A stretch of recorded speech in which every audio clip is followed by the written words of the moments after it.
of it. Joining me are two more Labor men, former Minister and faction heavy Graham Richardson and Bruce Hawker, former Labor campaign guru. Bruce, what is Albo up to there? Look, I think he's just stating the obvious.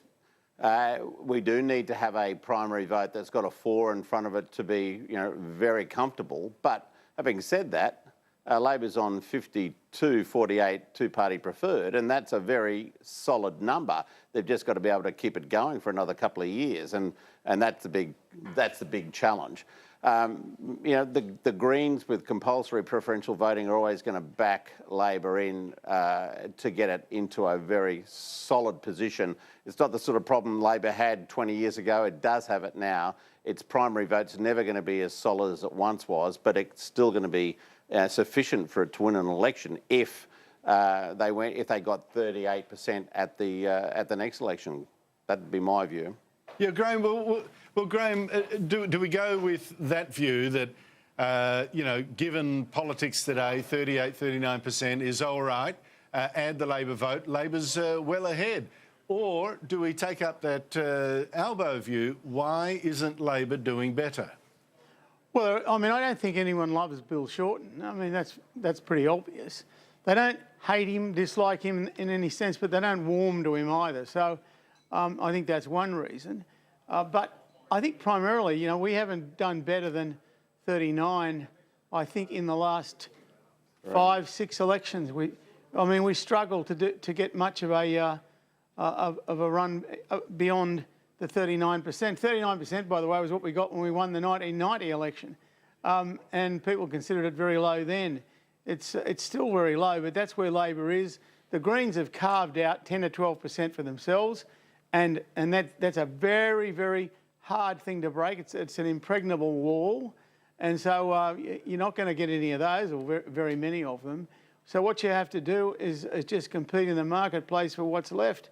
And the Liberals have shed a few points in their primary vote too. So, the major parties are having a bit of a struggle. Well, if you had to put money on it, Bruce, and I know you're the Labor man and loyal still, but if you had to put money on it, which leader is in the most trouble? Oh, Turnbull, without any doubt in my mind, because he's such a disappointment to everybody. He's a bother for the Conservatives because he really still harbours a lot of these sort of soft left sort of views, and he's a big disappointment to the progressives in society who thought he was going to be a big change from Abbott. So he has satisfied absolutely nobody in my mind, and even for me personally, I think he's a huge disappointment. I thought he would be capable of much more. I think Graham's probably got a much more critical view about him than I had once upon a time, but now I think he is on a slow descent into defeat, either at the hands of his own party or at the hands of Shorten and others at the next election. But Graham, for Conservatives, right, it's a little bit of a dilemma. Tony Abbott was on the show yesterday saying, well, look, in many ways now, Malcolm Turnbull is in fact a traditional centre-right Liberal leader, completely traditional. I don't know whether he meant that as a to fit him up, but adopting all the right causes. So I should be cheering. People like me should be cheering him in many ways, and yet we're not. It's like, what's the problem? Is it that we think he's a phony, that it's not authentic, that it's not coming over well, or that it's not going the whole hog? What's the problem here? He hasn't done anything. That's the problem. He can't point to some great legislative record and all these great changes, macro and micro, that need to be made in Australia. He's done nothing along those lines, not a thing. And when it comes to the budget, it's much, much worse than it was under Labor, and getting worse every day. Man. And so it's just the fact that this is not what a Liberal Prime Minister is supposed to be. A Liberal Prime Minister is supposed to be working at getting the deficit down. This bloke's not. A Liberal Prime Minister is supposed to be sticking up for free speech. This bloke doesn't know whether he is or he isn't. I mean, there's a whole range of things where a lot of people in the Liberal Party are pretty unhappy. And I might say, by the way, in terms of the Labor Party, the reason why Bruce is right and Malcolm's in more trouble than Bill Shorten is that there is no movement and no heart for a move against Shorten. None whatsoever. That's absolutely right. Well, they're in a winning position. I don't know why you would do that, you know. But I also think, you know, Malcolm Turnbull is being dragged to the positions. He's not owning the positions, and it makes him look weak. Yeah. So I think that's a really bad move. I don't know who's advising him on the policy side and the media side, but it's wrong advice. Well, but, just, you know, just on the other hand, we should be caning Bill Shorten, gentlemen. We should be caning Bill Shorten. Today, for instance. Now, has already said yes to the government's tax cuts for small business, but is against the tax cuts that the government's promised to medium and big businesses. Here he is today. What doesn't generate a brighter future for more Australians is the idea of persisting with Donald Trump-style corporate tax cuts for multinationals and big banks. Now, Bruce, try to explain to me why you can maintain that position in a world where America, for instance, has just voted in Donald Trump, who's going to cut their tax rate for business to 15%, half of the tax rate for our medium and big business of 30%. How can we compete in a world like that? Look, one of the things I think you've got to look at here is competing priorities. As Graham was saying before, debt and deficit have blown out very considerably since this government was elected. For example, the debt is now more than $100 billion more than it was under Labor. The deficit has doubled. So I think one of the things that Labor has to ask itself is, well, you know, where do we find the money if we start giving substantial cuts like that to the big end of town? And that's a very serious question that has to be asked and addressed. I don't have all the answers for that, but I can see why, given that both Abbott and now Turnbull have failed to address that question about debt and deficit, that Labor's in a pretty strong position to be able to make the argument that if you are going to give relief to anyone in the community, it should be the punter rather than the big businesses. That is a popular move. But that's not good. That implies that the whole world doesn't exist, that we're on our own. I mean, this is the thing, Graham. There's a rest of the world that we're actually competing against, and if your businesses aren't competitive, you don't have the money to do all these good things that Bruce is talking about. No question about that. I mean, I think that the problem here is if you look even at our own region, forgetting about America, you look at Singapore, which seems to be a rival for us in so many ways. Their tax rates are so much lower, and businesses just encouraged to go there. And we've lost a lot of business to them, and that will continue. You know, I think you've got to deliver some certainty. I can't believe Labor's energy policy. It's this renewable energy target that Labor's got. They can't give you any evidence of how they're going to reach it. None whatsoever, and they say, oh, we can't do that until we get into government. Well, then you shouldn't have the policy until you get into government, until you know you can do what you're promising.